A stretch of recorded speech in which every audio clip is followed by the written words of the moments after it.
आंखों में आंसू के साथ कुलीन महिला ने धीरे से हार को वापस चेंग क्विंग्युन की गर्दन पर रख दिया और सो रही महिला के पीले और पतले चेहरे को प्यार से छुआ। अच्छी लड़की, देर से आने के लिए मुझे खेद है। मैंने तुम्हें राजधानी में बहुत कष्ट पहुंचाया है।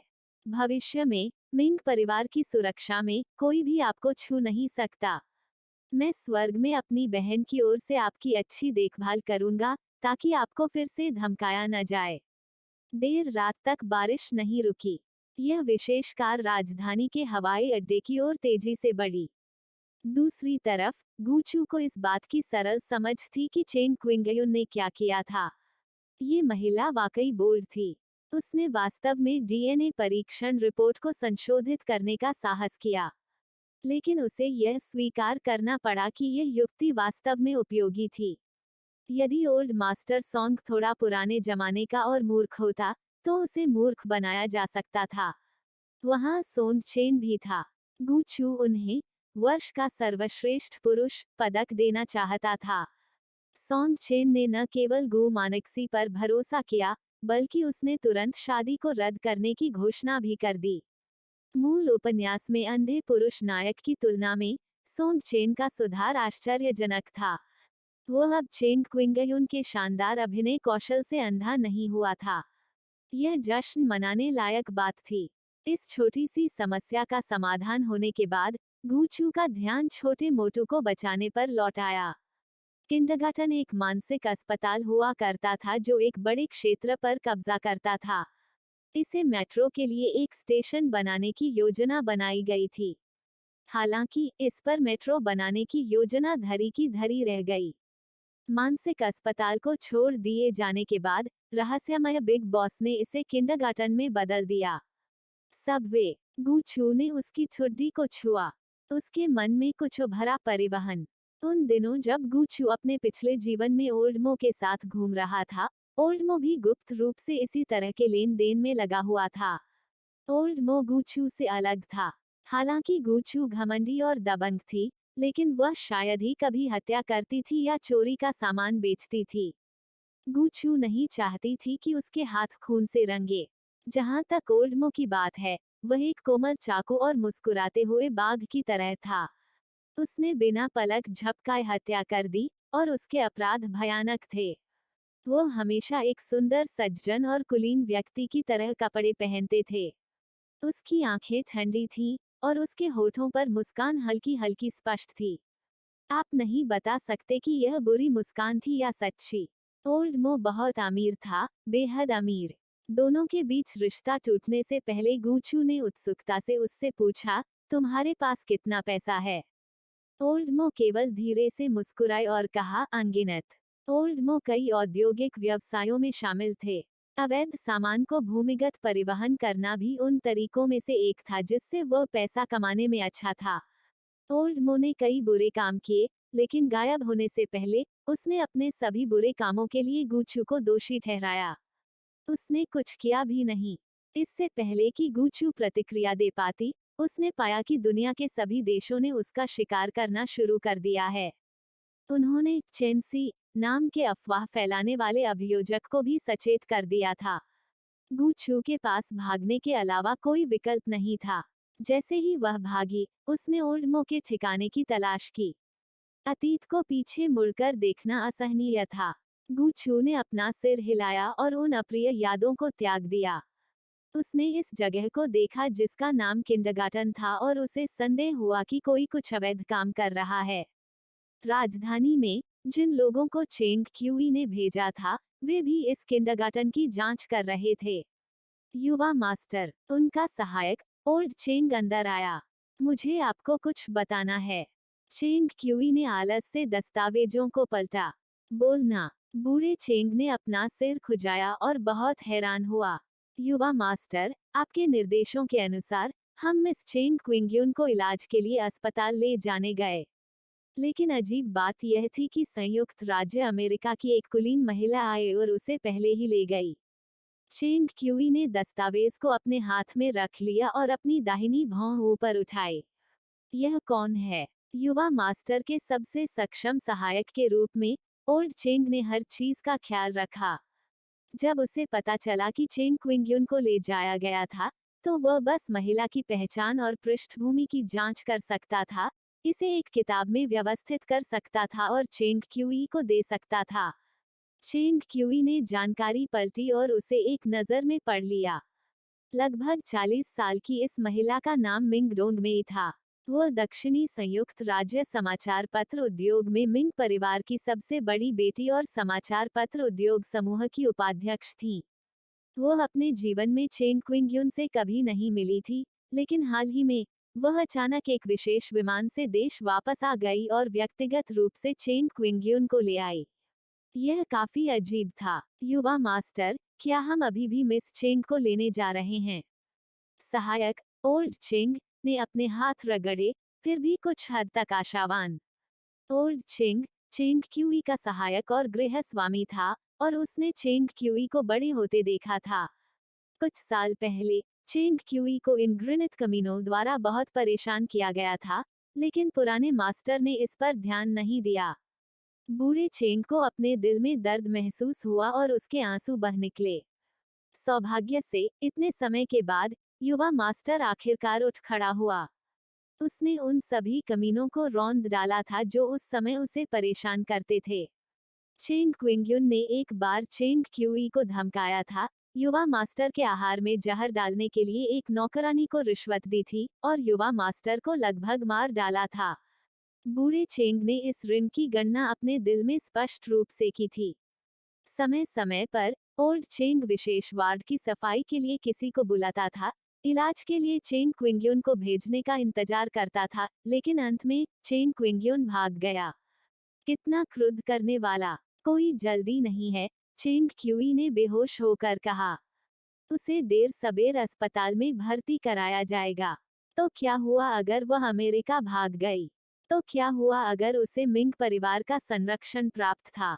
अंत में वो उसके और गूचू के हाथों से बच नहीं सकी। अभी उन्हें सबसे पहले उस किंडरगार्टन का मामला निपटाना था। किंडरगार्टन उपनगरीय इलाके में था और आसपास बहुत कम लोग थे। चेंग क्यूई ने बोबो से इस किंडरगार्टन की जानकारी की जांच कराई। फिलहाल उन्हें पर्दे के पीछे बिग बॉस का कोई निशान नहीं मिल सका। वह केवल इस बात की पुष्टि कर सकता था कि वह राजधानी में एक शक्तिशाली व्यक्ति था। चेंग क्यूई जल्दी में नहीं थी। उसके पास पर्दे के पीछे से बॉस को बाहर करने का एक तरीका था। उसने किंडरगार्टन के पास सारी जमीन खरीद ली। चेंग क्यूई ने अपने सहायक से कहा, एक घोषणा करें। मैं उपनगरों में भूमि विकसित करना चाहता हूँ, ठीक है, इसे उपनगरीय मनोरंजन पार्क में विकसित करना चाहता हूँ, और फिर सीधे शहर की ओर जाने वाली एक सड़क बनाना चाहता हूँ। हाँ, मैं इसे तुरंत करूँगा। बूढ़ा चेंग खुशी खुशी चला गया, और चेंग क्यूई आलस्य से अपनी कुर्सी पर पीछे झुक गया। उन्होंने किंडरगार्टन के पास भूमि को विकसित करने, सड़कों और इमारतों का निर्माण करने की योजना बनाई, और बड़ी संख्या में श्रमिकों और डेवलपर्स को इसमें शामिल किया जाएगा। किंडरगार्टन अब शांत नहीं रह सकता था। हर दिन प्रवेश द्वार से गुजरने वाले श्रमिकों की नज़र इस जर्जर किंडरगार्टन पर पड़ती। किंडरगार्टन द्वारा गुप्त रूप से किए जाने वाले गंदे कारोबार में हस्तक्षेप किया जाएगा और उन्हें किसी भी समय खोजा जा सकता है। रॉयल किंडरगार्टन के लिए चीजों को चुपचाप चलाना असंभव था। चेंग क्यूई को यकीन था कि एक बार उपनगरीय मनोरंजन पार्क विकसित करने की योजना समाप्त हो जाने के बाद किंडरगार्टन के पर्दे के पीछे का बॉस निश्चित रूप से शांत नहीं बैठ पाएगा। वह व्यक्तिगत रूप से उनके पास आते थे और चतुराई से उनसे विकास योजना को रोकने के लिए कहते थे। उसे केवल चुपचाप प्रतीक्षा करने की आवश्यकता थी। उनके पास आने वाला पहला व्यक्ति रॉयल किंडरगार्टन का पर्दे के पीछे का बॉस होगा। जैसा कि चेंग क्यूई को उम्मीद थी, यह घोषणा कि चेंग समूह उपनगरों में भूमि विकसित करने की तैयारी कर रहा था, ने तुरंत कई भागीदारों को आकर्षित किया। यह भूमि का एक लोकप्रिय टुकड़ा था। हर कोई अमीर चेंग परिवार के साथ काम करना चाहता था। एक बार जब बड़े मनोरंजन पार्क और राजमार्ग बन गए, तो पर्यटक आसपास के क्षेत्रों के आर्थिक विकास को बढ़ावा देंगे। भूमि की कीमतें बढ़ेंगी, बुनियादी ढांचे में धीरे धीरे सुधार होगा और रोजगार दर लगातार अर्थव्यवस्था को बढ़ावा देगी। यह एक अच्छा प्रोजेक्ट था जिससे देश और लोगों को फायदा हुआ। सरकार ने भी इसका पुरजोर समर्थन किया।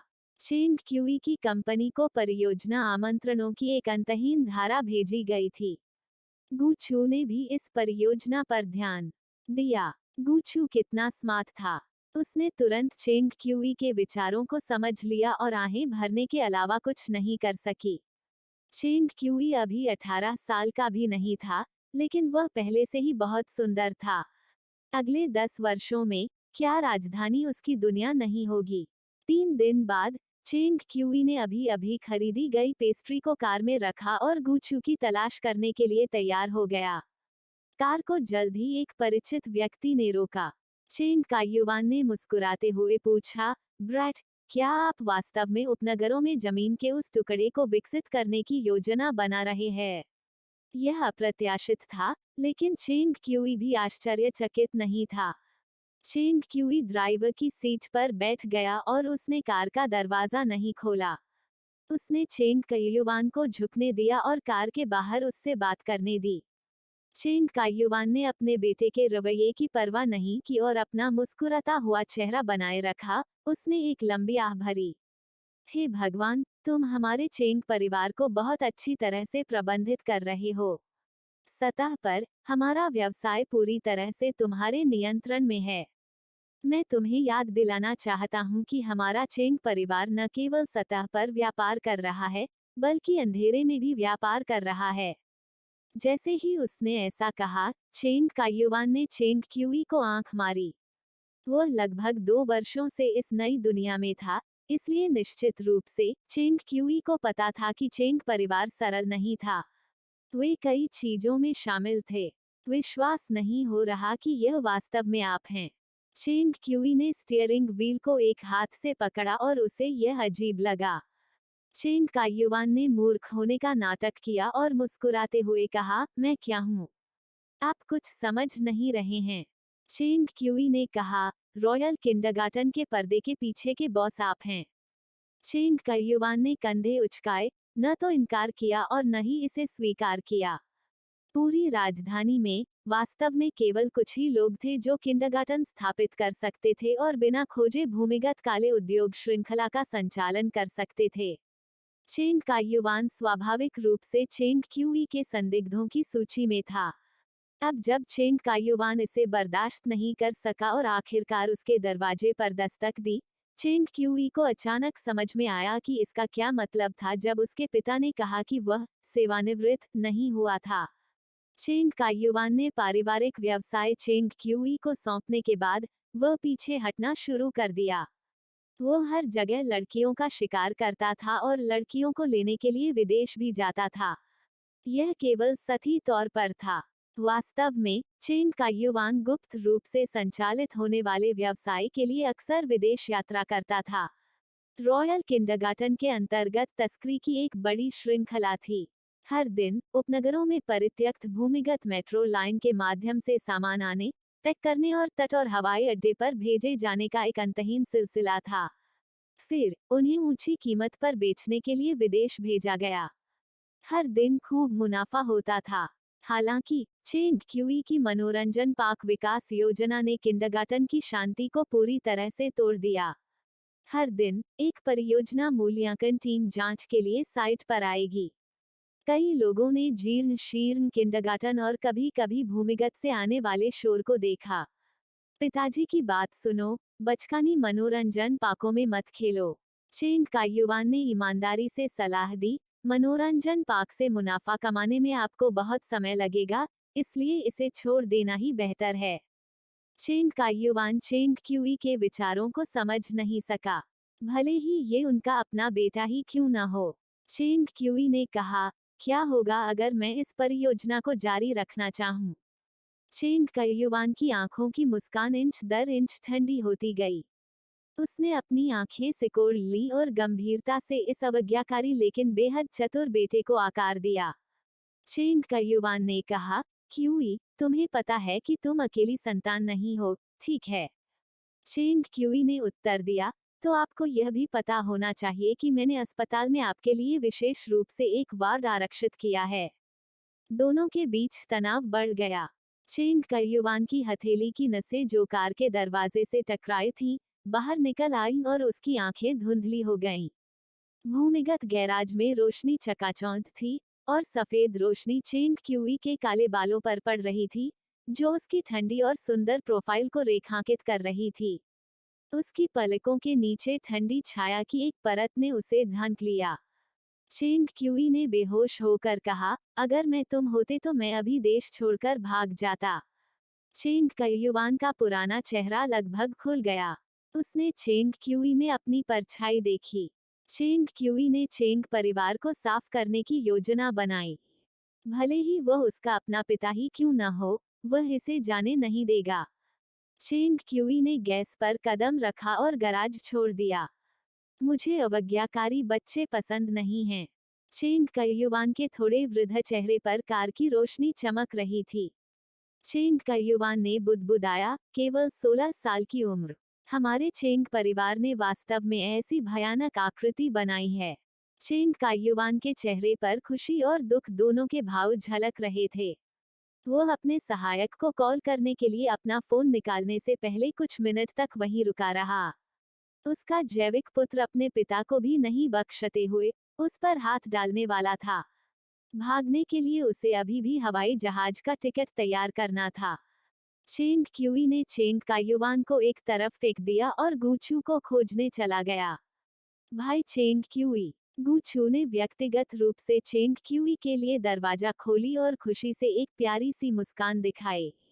चेंग क्यूई ने पेस्ट्री सौंप दी और सौम्य स्वर में कहा, आप एक दिन में केवल 3 टुकड़े ही खा सकते हैं। आप बहुत अधिक नहीं खा सकते, अन्यथा आप मोटे हो जाएंगे। गूचू सचमुच मोटा हो गया था। बच्चों का वजन आसानी से बढ़ने लगता है। गूचू हर दिन स्नैक्स और पेस्ट्री खाता था। उसका छोटा सा चेहरा गोल, गोरा, साफ और मनमोहक हो गया था। मेरा वजन नहीं बढ़ा, इसे शिशु वसा कहा जाता है। गूचू ने अपने हाथ उसकी छोटी कमर पर रखे। मैं मोटा नहीं हूँ, मैं बस बढ़ रहा हूँ। जब मैं बड़ी हो जाऊंगी, तब भी मैं फूल की तरह सुंदर रहूंगी। गूचू एक बहुत ही विचारशील छोटी लड़की थी। उसने लिन जियाओझो को पेस्ट्री की एक प्लेट भेजी, जो स्ट्रीमिंग कर रही थी, और गर्मी की छुट्टियों के लिए अपना कला होमवर्क लेकर आई। चेंग क्यूई ने धैर्यपूर्वक उसके होमवर्क करने के लिए कागज काटने में मदद की, जबकि गूचू ने पेस्ट्री चबाई और टीवी देखा।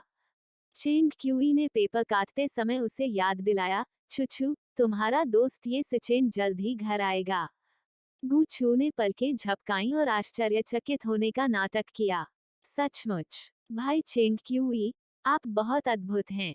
आप वास्तव में दुनिया के सबसे अद्भुत बड़े भाई हैं। गूचू एक ऐसी इंसान थी जो जरूरत पड़ने पर दूसरों की चापलूसी कर लेती थी। उसने अनुमान लगाया कि चेंग क्यूई को किंडरगार्टन के पर्दे के पीछे के बॉस के बारे में पता चल गया था।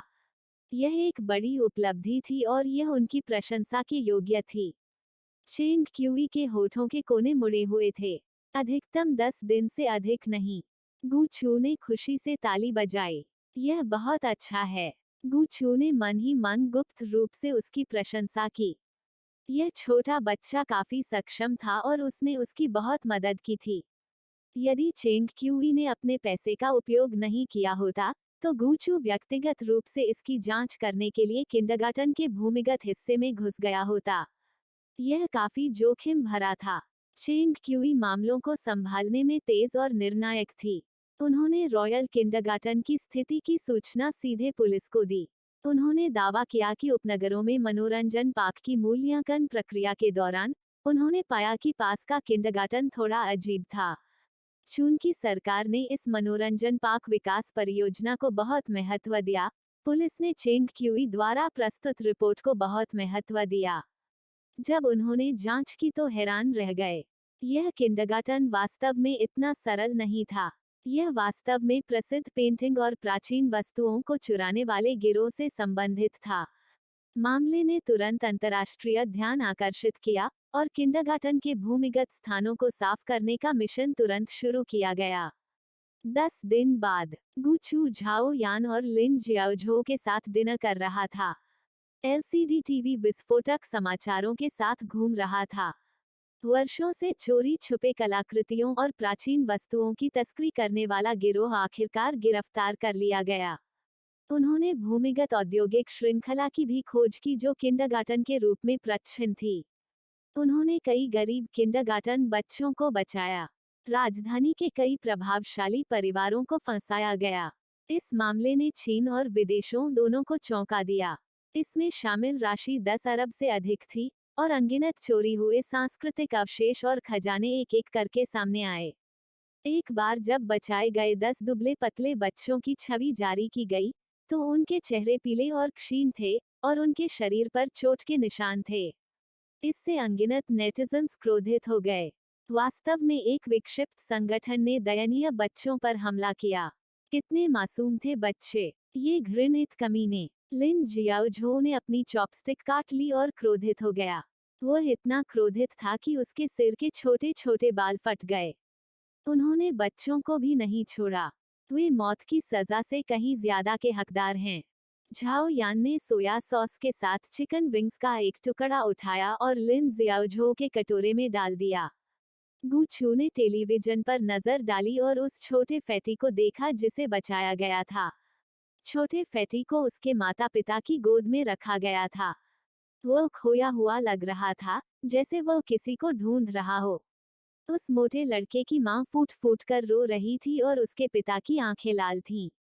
गोल मटोल लड़के के पिता संग्रहालय के क्यूरेटर हुआ करते थे।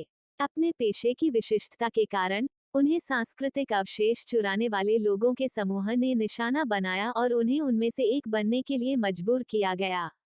अपनी पत्नी और बच्चों की सुरक्षा के लिए उसके पास अपनी शादी को धोखा देने का नाटक करने और अपनी पत्नी से तलाक मांगने के अलावा कोई विकल्प नहीं था। अप्रत्याशित रूप से उनके तलाक के बाद भी संगठन ने छोटे फैटी को बंधक के रूप में किंडरगार्टन में ले लिया और उसे संगठन के लिए काम करना जारी रखने के लिए मजबूर किया। गू चू ने इसके बारे में सोचा और छोटे फैटी से मिलने के लिए समय निकालने की योजना बनाई।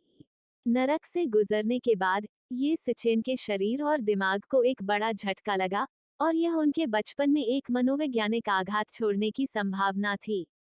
अगले दिन चेंग क्यूई दरवाजे पर आई और गूचू को छोटे फैटी से मिलने के लिए ले गई। इस आपदा के बाद छोटे मोटू का परिवार अब देश में नहीं रह सकता था। उनकी मां सुर्खियों से बचने के लिए बच्चे को विदेश ले जाने की तैयारी कर रही थी। जहां तक पिता की बात है, चूंकि वह इस मामले में शामिल एक महत्वपूर्ण व्यक्ति थे, इसलिए वह फिलहाल विदेश नहीं जा सकते थे और अभी भी जांच चल रही थी। गूचू अभी कार से बाहर निकली ही थी कि उसने एक उत्साहित और परिचित कॉल सुनी। चूचू चूचू छोटा मोटू, जिसका वजन काफी कम हो गया था, दौड़कर आया। वह बहुत जोश में थे। उसका छोटा सा चेहरा लाल हो गया था। ये सिचेन खुशी से दौड़ी और गूचू का हाथ पकड़ लिया।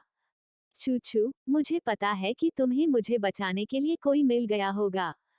चूचू एक प्यारी परी थी, एक देवदूत जिसने उसे नरक से बचाया था। गूचू ने कहा, यह बड़ा भाई ही था जिसने तुम्हें बचाने के लिए कोई ढूंढा था। छोटा मोटा मुस्कुराया और चेंग क्यूई को देखकर मुस्कुराने के लिए अपना छोटा सिर उठाया। आपको भी धन्यवाद, बड़े भाई। चेंग क्यूई ने अपनी आंखें सिकोड़ ली और छोटे मोटू को गूचू का हाथ पकड़े हुए देखा। चेंग क्यूई ने ठंडे स्वर में उत्तर दिया, आपका स्वागत है। छोटा फैटी बेहद खुश हुआ और उसने उत्साह से गूचू को घर में खींच लिया। उसकी मां ने पहले से ही उत्तम चाय और नाश्ता तैयार कर लिया था और चेंग क्यूई के प्रति आभार व्यक्त करने के लिए मुस्कुरा दी।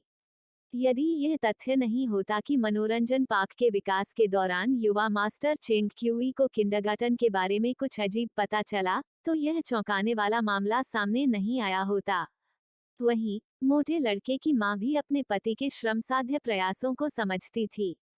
उसके पति का कोई बाहर प्रेमी नहीं था और वह अब भी इस परिवार से पूरे दिल से प्यार करता था।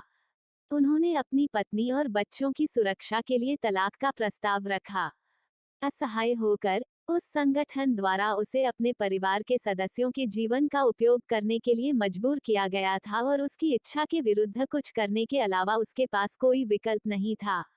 इस जोड़े ने सुलह कर ली और सुर्खियों से बचने के लिए विदेश जाने की योजना बनाई। चूचू, कुछ फलों का रस पी लो।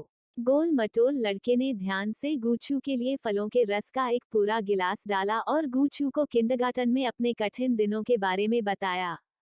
वह गोल मटोल लड़का सचमुच बहुत शोर मचा रहा था। गूचू ने अपने कान रगड़े। हालांकि उनकी ऊर्जावान उपस्थिति को देखते हुए यह घटना शायद उन्हें पीटीएसडी नहीं देगी। ठीक है चूचू, मैं अगले सप्ताह विदेश जा रहा हूँ। छोटे मोटू का चेहरा चिंता से भर गया। उसने अपना सिर नीचे झुका लिया और दुखी दिख रहा था। मैं बिल्कुल भी विदेश नहीं जाना चाहता। मैं चूचू के साथ रहना चाहता हूँ। चेंग क्यूई ने अपने हाथ में कॉफी कप पर अपनी पकड़ मजबूत कर ली। गूचू ने छोटे फैटी के कंधे को थपथपाया और उसे सांत्वना दी। यह ठीक है, आप मुझे हमेशा संदेश भेज सकते हैं। छोटा फैटी उससे अलग होने के लिए अनिच्छुक था। उसने अपना छोटा मुंह उठाया और उदास लग रहा था। लेकिन मैं अब भी चूचू के साथ बड़ा होना चाहती हूँ। मैंने अपनी माँ से पहले ही कह दिया है कि जब मैं बड़ी हो जाऊंगी तो चूचू से शादी करूंगी। चेंग क्यूई ने उसके हाथ से कॉफी का कप नीचे रख दिया। उसके बगल में छोटे फैटी की माँ ने अपना मुंह ढक लिया और हंसी।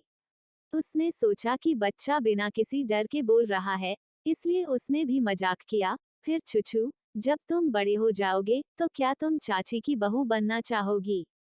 चूचू स्मार्ट और प्यारा है। चाची को चूचू बहुत पसंद है। गुच्चू, deadpan face no mouth face phew phew no thanks.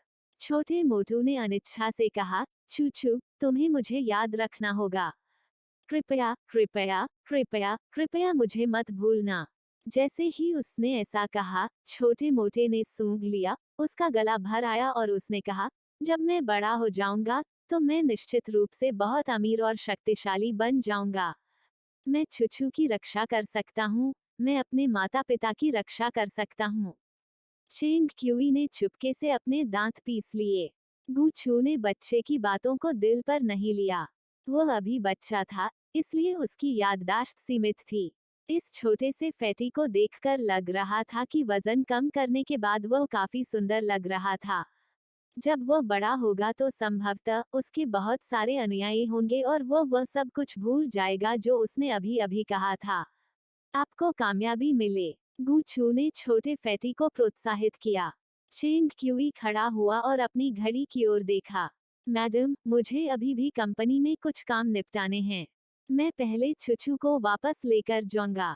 महिला तुरंत खड़ी हुई और चेंग क्यूई को दूर भेज दिया। छोटा फैटी गूचू को जाते हुए देखने के लिए विशेष रूप से अनिच्छुक था। उसने घर से बाहर तक गूचू का बारीकी से पीछा किया। इससे पहले कि गूचू कार में बैठे, छोटे फैटी ने गूचू की आस्तीन पकड़ ली। चूचू, गूचू घूम गई। छोटा फैटी आया और गूचू के चेहरे को चूमा। उसने शिशु स्वर में कसम खाई, चूचू, चिंता मत करो। जब मैं बड़ा हो जाऊंगा तो मैं निश्चित रूप से तुमसे शादी करूंगा। मैं तुम्हें दुनिया में सबसे अच्छे स्नैक्स और खिलौने दूंगा। कोई भी तुम्हें धमका नहीं सकता। गूचू, deadpan face no mouth face open mouth face Cheng Qi का चेहरा काला पड़ गया। वह नीचे झुका और गूचू को यात्री सीट पर ले गया। उसने बच्चे की सीट बेल्ट बांधी और गूचू का चेहरा पोंछने के लिए गीला टिश्यू निकाला। फिर उसने गैस पैडल पर कदम रखा और बिना पीछे देखे चला गया। चेंग क्यूई, मैं बहुत गुस्से में हूँ। चौंकाने वाले मामले की सुनवाई जारी रही। टीम के नेता की पहचान किंडरगार्टन निदेशक यांग शी के रूप में की गई। असली अपराधी चेंग क्यूई के पिता चेंग कयुआन ने सफलतापूर्वक दोषारोपण करने के बाद छिपने के लिए विदेश जाने के लिए एक हवाई जहाज का टिकट खरीदा था। ऐसा कहा गया था कि चेंग कयुआन के जाने से पहले उसके साथ दो खूबसूरत महिलाएं थीं। भाग जाने पर भी वह अपनी सुंदरता को नहीं भूला। गूचू खुद को केवल 5 साल की बच्ची मानती थी। बड़ों को तो बड़ों की चिंता करनी थी, बचपन में तो उसे सिर्फ आग लगाकर भाग जाना था। समय उड़ गया। एक झटके के साथ गर्मी की छुट्टियां खत्म होने वाली थीं। हालांकि गूचू जिस स्कूल में पढ़ती थी, उसने स्कूल का पहला दिन स्थगित कर दिया था। रॉयल किंडरगार्टन से जुड़े बड़े घोटाले के कारण देश के सभी स्कूलों का बड़े पैमाने पर निरीक्षण किया गया था। फिलहाल गूचू स्कूल नहीं गई।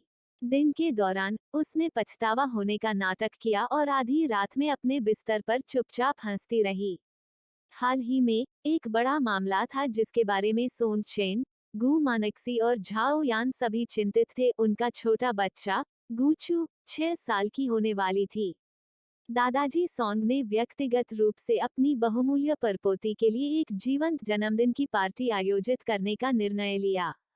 बच्चे की सुरक्षा के लिए राजधानी में केवल परिचित अतिथियों और रिश्तेदारों को ही आमंत्रित किया गया था। जब गूचू को बूढ़े व्यक्ति के फैसले के बारे में पता चला, तो उसने चुपचाप शिकायत की।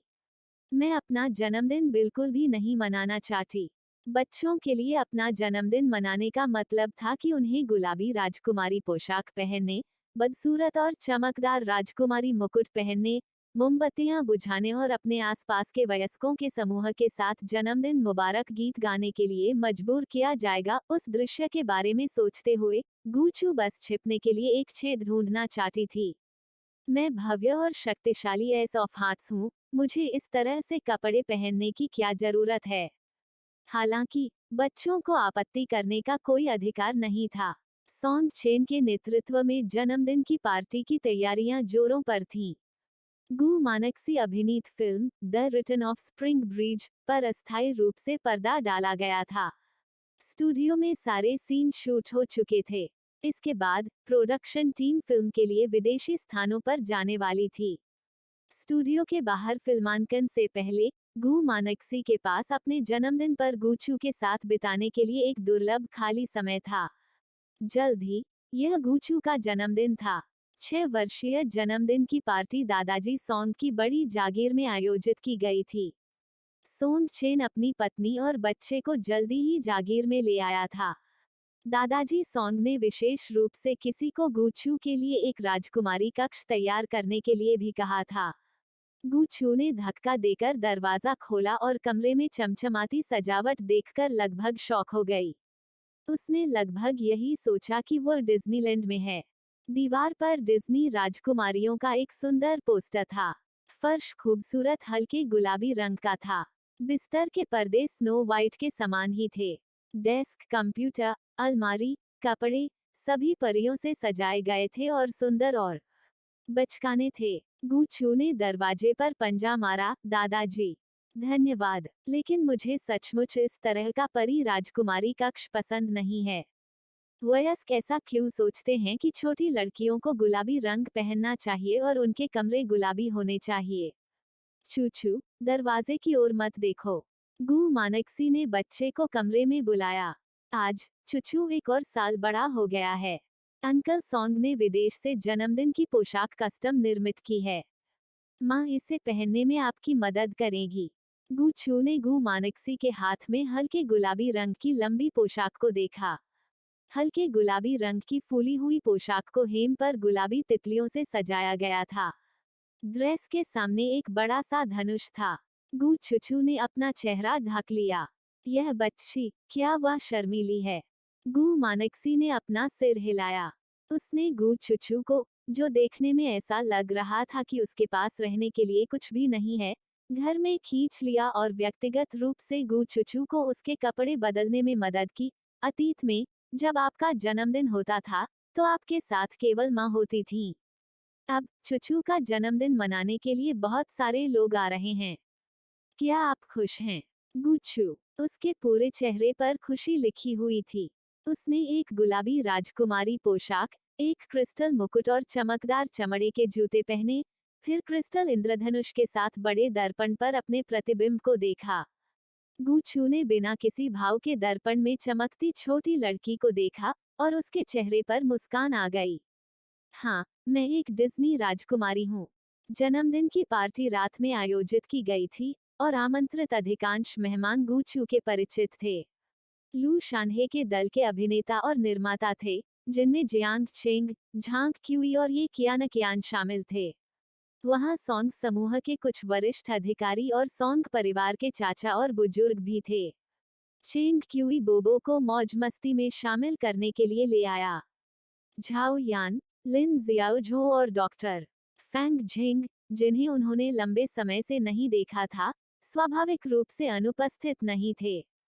झाओ मंशी, जो सजे धजे थे और उपहार लेकर आए थे, देर से पहुंचे।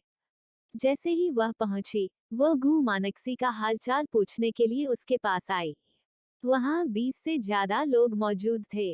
गु चू ने एक सुंदर राजकुमारी पोशाक पहनी थी। ऐसा लग रहा था मानो कोई परी सबके सामने आ गई हो। उसकी सुंदर और उत्तम उपस्थिति और चमकदार बड़ी आंखों ने वयस्कों की प्रशंसा को आकर्षित किया। उन्होंने अपने सेल फोन निकाले और लगातार तस्वीरें लीं। एल्डर सॉन्ग द्वारा भेजा गया एक पेशेवर फोटोग्राफर भी था। उसके हाथ में बड़ा कैमरा कभी भी तड़कना बंद नहीं करता था। गु चू मुस्कुराई। उसे ऐसा महसूस हुआ मानो वह किसी संग्रहालय का खजाना हो। उसने अपनी आंखें अपने दिल में घुमा लीं। दादाजी सॉन्ग बहुत खुश थे। उन्होंने अपनी परपोती के प्रति उत्सुकता व्यक्त करते हुए आधे घंटे तक भाषण दिया। फिर एक बड़ा केक वितरित किया गया। केक पर गुचू जैसी दिखने वाली एक गुड़िया और 6 मोमबत्तियां थीं। गुचू ने दबाव सहा और वयस्कों के एक समूह को उसके लिए जन्मदिन मुबारक गाते हुए सहा। उसके प्यारे छोटे चेहरे पर मुस्कान लगभग कठोर थी। यह शर्म की बात होगी अगर ऑस्कर ने उसे एक छोटी सी सोने की मूर्ति नहीं दी। उसके चेहरे पर मासूमियत झलक रही थी। अपनी इच्छा पूरी करने के बाद उसने मोमबत्तियां बुझाना छोड़ दिया।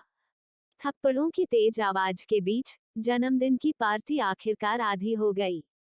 वयस्कों ने खुशी खुशी शराब पी, बातचीत की और मेलजोल बढ़ाया। दादाजी का गाना पुराना था। गुच्छू के प्यारे छोटे सिर को रगड़ने के बाद वह सोने के लिए अपने कमरे में वापस चला गया। गुच्छू नहीं चाहती थी कि उसे फोटो लेने के लिए वयस्कों के झुंड द्वारा घसीटा जाए। जन्मदिन की लड़की ने अपने उपहार खोलने के लिए अपने कमरे में वापस जाने की पहल की। वह वयस्कों के समूह को पीछे छोड़कर भाग गई। आखिरकार वह इस अजीब जन्मदिन पार्टी से बच निकली। अगली बार जब मैं अपना जन्मदिन मनाऊंगा तो मुझे इतने सारे लोगों को आमंत्रित नहीं करना चाहिए। गुच्छू चमचमाते और गुलाबी राजकुमारी रूम में लौट गई। बिस्तर पर उपहार पहाड़ की तरह ढेर हो गए थे। गुच्छू की आंखें चमक उठीं। उसे जन्मदिन पसंद नहीं था, लेकिन उसे उपहार पसंद थे। गुच्छू बिस्तर पर कूद गई और उपहार खोलने लगा। लू शान्हे ने उसे बच्चों का कैमरा दिया। झांग क्यूई ने उसे एक गुड़िया दी। जियांग चेंग ने उसे एक पीली पोशाक दी और झाओ मंशी ने उसे छोटी लड़कियों के 10 जोड़े जूते दिए। अधिकांश उपहार बच्चों के खिलौने थे और गुच्छू को वे बहुत पसंद नहीं थे। सॉन्ग चेन ने उसे नवीनतम मैकबुक दिया और गुच्छू संतुष्टि से मुस्कुराया। उपहार उसे बहुत पसंद आया। भाई चेंग क्यूई काफी रचनात्मक थे। उन्होंने गुच्छू को द वर्ल्ड्स हैकर्स पारिवारिक संस्करण की एक प्रति दी, जिसे किसी भी समय अपडेट किया जाता था। गुच्छू ने उस मोटी किताब को पलटा, जिसमें दुनिया की सभी हैकर जानकारी बहुत विस्तार से दर्ज थी। चेंग परिवार के मुखिया के लिए एक वेब पेज भी था, जो आपको किसी भी समय अपनी इच्छित सभी जानकारी तक पहुंचने की अनुमति देता था। यह चेंग क्यूई वास्तव में सबसे अच्छा उपहार चुनना जानती है। गुच्छू ने उसकी ठुड्डी को छुआ। उसे विश्व हैकर प्रतियोगिता में भाग लेने और ओल्डमो और चेन सी के निशान खोजने के लिए वर्ष की दूसरी छमाही में संयुक्त राज्य अमेरिका जाने का तरीका सोचना था। उसे इस दुनिया में हैकर्स के बारे में जानकारी समझने की सबसे ज्यादा जरूरत थी। लेकिन किसी कारण से इस मोटे हैकर मैनुअल को पकड़कर गुच्छू के दिमाग में एक अजीब भावना कौंध गई। भावना तेजी से आई और चली गई, और वह इसे पकड़ नहीं सकी। उसने जो आखिरी उपहार खोला वह दादाजी सॉन्ग का उपहार बॉक्स था। बक्सा बड़ा नहीं था, लेकिन बहुत भारी था। गुच्छू ने ध्यान से इसे खोला और बॉक्स में उपहार देखा। वह स्तब्ध थी। छोटा सुनहरा बुद्ध पेंडेंट, राजधानी से 10 संपत्ति प्रमाण पत्र और सांग परिवार के 1% शेयर, जैसी कि दादाजी गीत से अपेक्षा थी। उपहार था बहुत व्यवहारिक। ओल्ड मास्टर सॉन्ग का अर्थ बहुत स्पष्ट था। जब उनकी अनमोल परपोती बड़ी हो जाएगी, तो पूरा सॉन्ग परिवार उसका हो जाएगा। गुच्छू तुरंत 6 साल के एक दरिद्र गरीब से एक छोटे अरबपति में बदल गया। गूचू ने चुपचाप रियल एस्टेट सर्टिफिकेट और शेयर ट्रांसफर एग्रीमेंट को हटा दिया। जब मम्मी और सॉन्ग चेन वापस आएंगे तो वे इसकी देखभाल करेंगे। उसने फिर से प्यारे छोटे सुनहरे बुद्ध को आकार दिया। यह संभवतः कुछ ऐसा था जिसे सुरक्षा सुनिश्चित करने के लिए आशीर्वाद दिया गया था। पुरानी पीढ़ी के अधिकांश लोग इस पर विश्वास करते थे। गूचू रुचि के साथ मोटे हैकर विश्वकोश में लौटा और उसे खोलने के लिए इंतजार नहीं कर सका। इससे पहले कि वह 2 पन्ने पढ़ती, दरवाजे से एक व्यंग्यात्मक आवाज आई, यो, जन्मदिन वाली लड़की यहाँ पढ़ रही है। वो बहुत मेहनती है। गूचू ने अपना सिर उठाया और देखा। छोटी बच्ची परिचित नहीं लग रही थी। वो गूचू से कुछ साल बड़ी लग रही थी। इस बार गूचू के जन्मदिन के लिए दादाजी सॉन्ग ने सॉन्ग परिवार के सदस्यों, सॉन्ग चेन के दूसरे और तीसरे चाचा को भी आमंत्रित किया। दादाजी सॉन्ग के 3 बेटे थे। सबसे बड़ा बेटा सोन चेन के पिता थे। कुछ साल पहले एक कार दुर्घटना में उनकी मौत हो गई थी। सॉन्ग चेन के शुरुआती दिन ठंडे, दबंग, निर्दयी, मुस्कुराहट रहित और अप्राप्य थे। अपने माता पिता की असामयिक मृत्यु के कारण ही वह मानकसीय नायक थे। गू मानकसी से मिलने से पहले सोन चेन हमेशा एक अकेला और ठंडा व्यक्ति था। उसके सामने वाली छोटी लड़की सोंग लानलान थी, जो सोन चेन के दूसरे चाचा की पोती थी। सोंग लेनलान विशाल कमरे में चला गया और सुंदर सजावट देखी। यह उसके अपने कमरे से कहीं बेहतर दिख रहा था। सोंग लेनलान बेहद ईर्ष्यालु था। उसने अपनी माँ से सुना कि चूचू नाम की यह छोटी लड़की एक बेचारी कमीनी थी।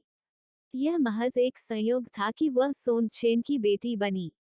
आज सोंग लेनलान ने उस छोटे से बच्चे के जन्मदिन में शामिल होने के लिए सुंदर पोशाक पहनी थी, लेकिन अंत में उसे पता चला कि 6 साल की लड़की वास्तव में उससे अधिक सुंदर थी।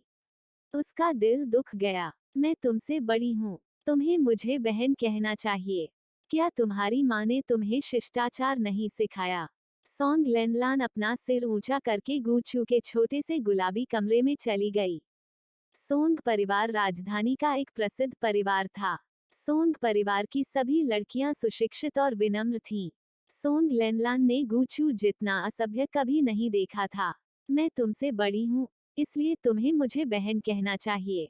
क्या तुम्हारी माँ ने तुम्हें शिष्टाचार नहीं सिखाया?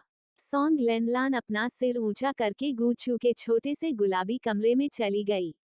सोंग परिवार राजधानी का एक प्रतिष्ठित परिवार था। सोंग परिवार की सभी लड़कियां शिक्षित, विनम्र और सम्मानित थीं। सोंग लेनलान ने गूचू जैसा असभ्य व्यक्ति कभी नहीं देखा था। गूचू ने पढ़ने पर ध्यान केंद्रित किया और इस घमंडी और निरंकुश छोटी लड़की को नजरअंदाज कर दिया।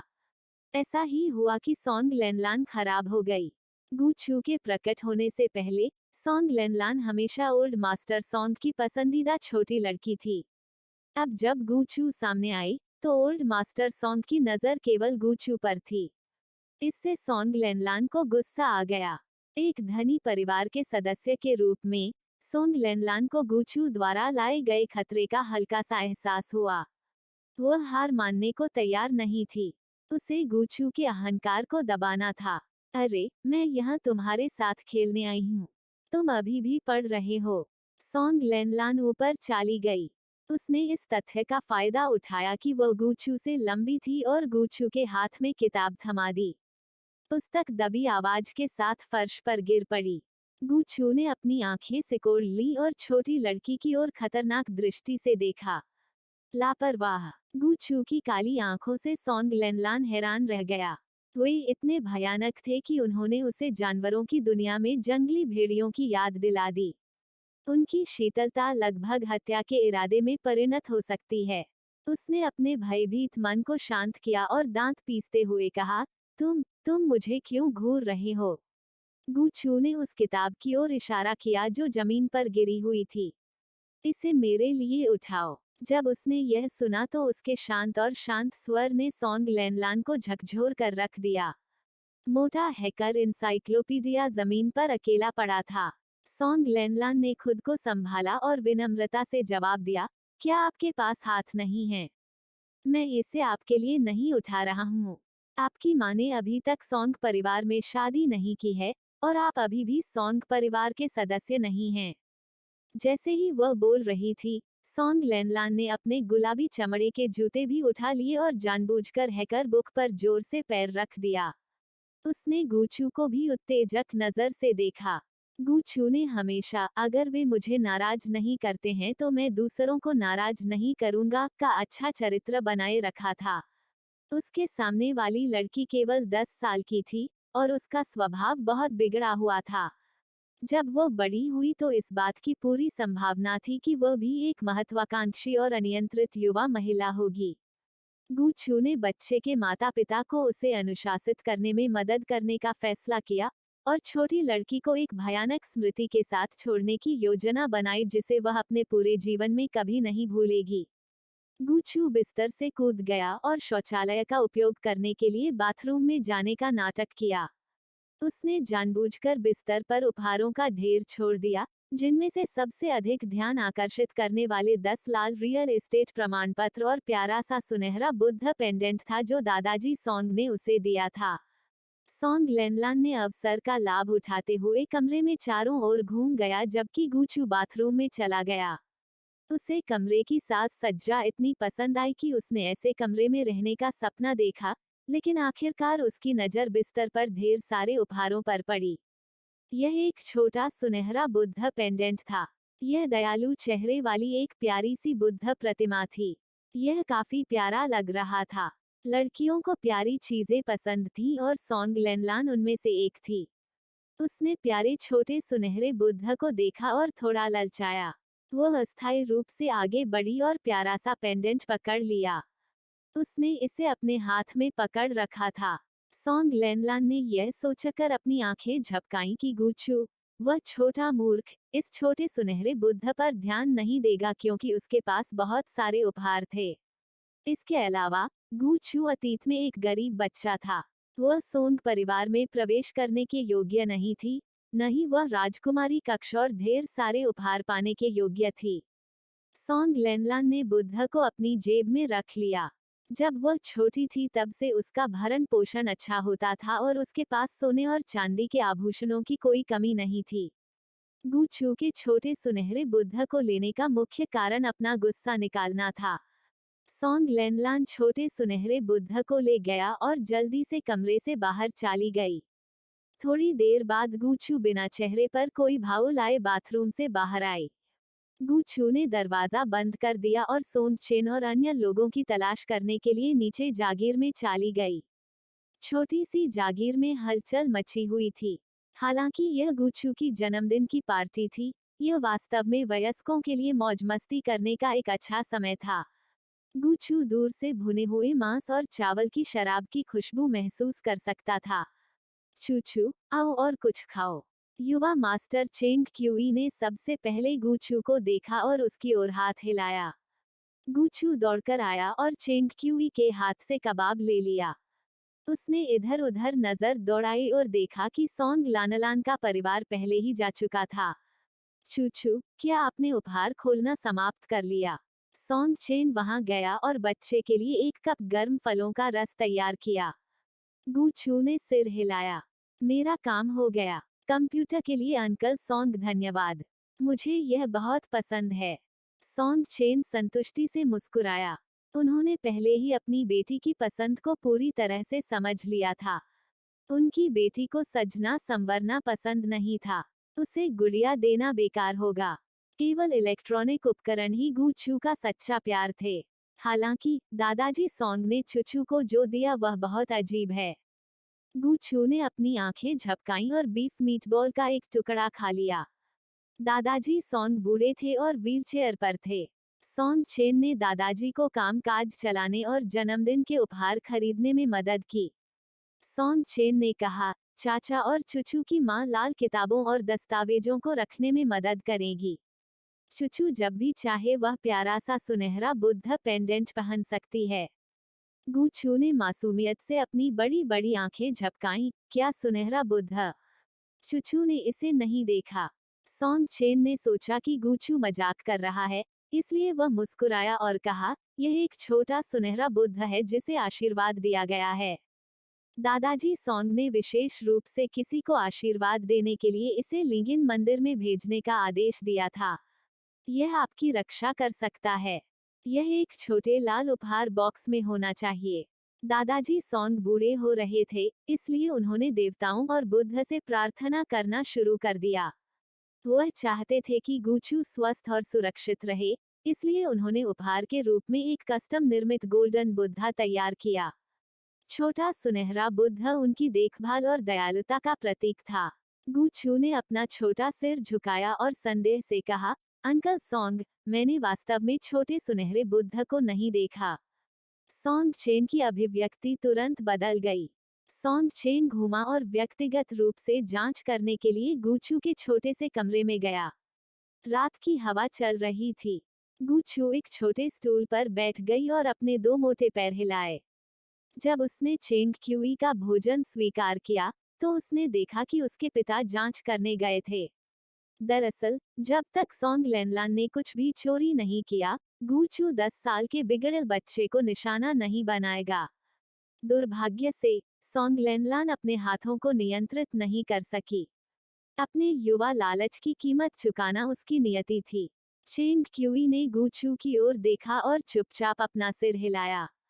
वह नहीं जानता था कि किस बदकिस्मत व्यक्ति ने सबसे अधिक गणनात्मक एस ऑफ हार्ट्स को उकसाया था। सोंग चेन लोगों को लाया और व्यक्तिगत रूप से गुचू के राजकुमारी कक्ष की तलाशी ली। उन्हें छोटा सुनहरा बुद्ध नहीं मिला, केवल छोटा लाल उपहार बॉक्स मिला जो खोला गया था। सोंग चेन की त्योरियां चढ़ गईं और उसे अस्पष्ट रूप से एहसास हुआ कि कुछ गड़बड़ है। इस छोटे सुनहरे बुद्ध की कीमत बहुत अधिक थी। हो सकता है कि यह चोरी हो गया हो। दादाजी सोंग अभी सोए ही थे कि उन्होंने नौकरानी को इस मामले की रिपोर्ट सुनाई। वह गुस्से में था। वह स्वर्ण बुद्ध जो उसने विशेष रूप से अपनी आज्ञाकारी परपोती के लिए बनाया था, वास्तव में चोरी हो गया था। इस मामले की जांच करें। तुरंत। सोंग चेन, इसकी जांच करें। यदि आप मेरी बहुमूल्य परपोती की छोटी सुनहरी बुद्ध को नहीं ढूंढ पा रहे हैं, तो वापस मत जाएं। यह मामला शांत रहा और सामने वाले आंगन में पार्टी अभी भी जारी थी। सोंग चेन ने गलियारे में निगरानी कैमरों की जांच करने के लिए लोगों को भेजा। उस अवधि के दौरान, केवल गु मानक सी, गुचू और सोंग लानलान ने गुचू के कमरे में प्रवेश किया और छोड़ दिया। बेशक, सोंग चेन को अपनी बेटी पर झूठ बोलने का संदेह नहीं होगा, नहीं उसे अपनी पत्नी पर संदेह होगा। उसने अपनी निगाहें सोंग लेनलान पर टिका दी। सोंग लेनलान का परिवार पहले ही भोज छोड़ चुका था और घर जा रहा था। सोंग चेन ने व्यक्तिगत रूप से उनका पीछा करने के लिए कार चलाई। गुचू छोटे बगीचे में बारबेक्यू खा रहा था और फलों का रस पी रहा था। आखिरकार अपने दिवंगत पिता को देखने से पहले वह आधे घंटे तक खुशी से इंतजार करती रही।